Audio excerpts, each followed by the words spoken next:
મારે છે ને હવે અલગ થાવું છે બસ. અને કેટલા વર્ષથી આવી તે ઢવડા ઢવડું. મારે છે ને હું ભેગું નથી રહેવું, અલગ થઈ જવું છે બસ.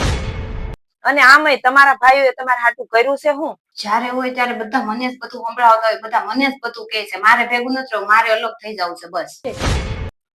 એક દિવસ બધા ભાઈઓને બોલાવી અને હારો દિવસ જોઈને કરી નાખો ફેસલો.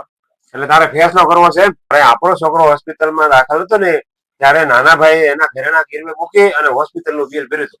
હવે છે ને મારથી સહન નહીં થાય બસ. આપણી જિંદગીનું હું, આપણા છોકરા મોટા થઈ ગયા છે, હવે એના ભવિષ્યનું હું કાંઈક તો વિચારો.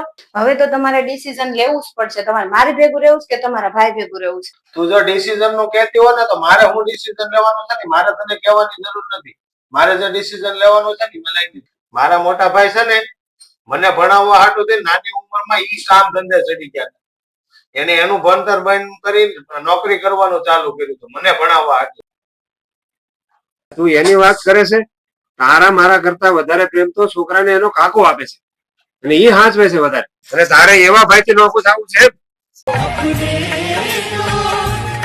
હું રહીશ તો મારા ભાઈઓ ભેગો જ રહીશ.